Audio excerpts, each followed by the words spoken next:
Bonjour à tous. Alors aujourd'hui on va voir comment réussir un mémoire de bachelor ou un mémoire de BBA. Alors mémoire de bachelor et mémoire de BBA sont des mémoires qui s'inscrivent dans le cadre de formation managériale à un niveau licence, la plupart du temps en école de commerce. Donc ce sont des mémoires qui ont quelques particularités. Donc première particularité, c'est qu'il va être relativement concis, synthétique. On ne cherche pas à ce que vous établissiez une revue de littérature extrêmement approfondie ou que vous fassiez des recherches, hein, c'est pas un mémoire de recherche. Donc on n'attend pas à ce que vous fassiez des recherches extrêmement approfondies.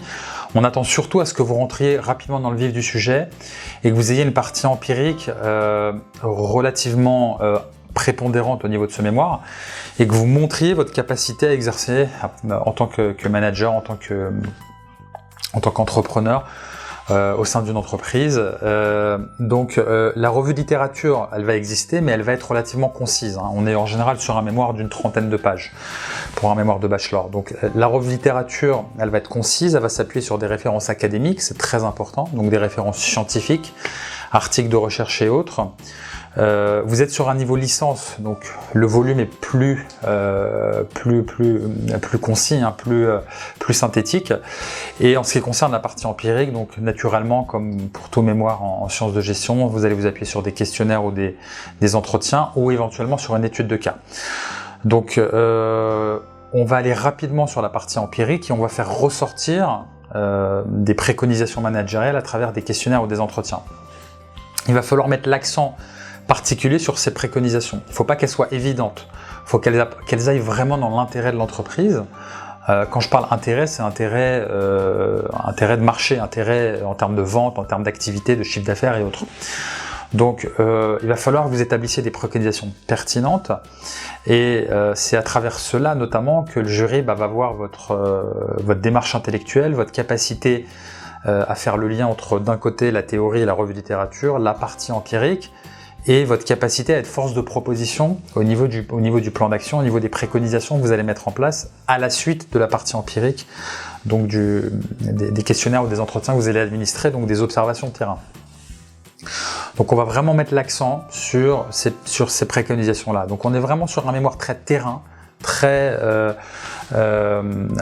concret, hein, c'est vraiment ce qu'on attend. Donc pour mieux comprendre ce qui est attendu, je vais surtout vous dire ce que le jury veut absolument pas voir. Donc le jury ne veut pas voir un mémoire descriptif, ne veut pas voir un mémoire trop théorique. Si vous faites ces erreurs-là, ce sont des erreurs qui sont rédhibitoires, donc qui peuvent justifier tout simplement de ne pas avoir la moyenne au mémoire et de devoir refaire, soit de redoubler, soit de refaire un mémoire dans le meilleur des cas. Un mémoire absolument pas descriptif, absolument pas théorique. Donc théorie oui à travers la revue de littérature, mais de manière relativement limitée.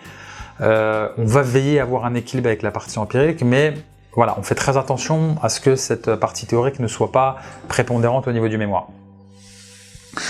Et dernier conseil qui pour moi est un des plus importants que je puisse vous donner sur ce type de mémoire, c'est de veiller à maintenir des échanges réguliers avec votre directeur de mémoire. Surtout pas le court-circuiter. Le court-circuiter entre guillemets, ça veut dire ne pas communiquer et avancer unilatéralement de votre côté, rédiger votre mémoire tout seul et puis à la fin le lui envoyer, puisque même si votre mémoire est qualitatif, il y a toujours une part de subjectivité dans l'évaluation du mémoire et vous prenez le risque de vous exposer en fonction du profil de votre tuteur à des observations subjectives auxquelles vous n'aviez pas pensé. Or, si vous vous assurez d'échanger régulièrement avec lui, valider le plan, la partie théorique, la méthodologie que vous allez mettre en place pour la partie empirique, donc si ça va être un questionnaire, une étude de cas sur une entreprise ou autre, vous allez valider à chaque fois les différentes parties et à la fin vous savez qu'il n'y a pas de surprise. Votre mémoire va être validée puisque chaque partie a été validée progressivement.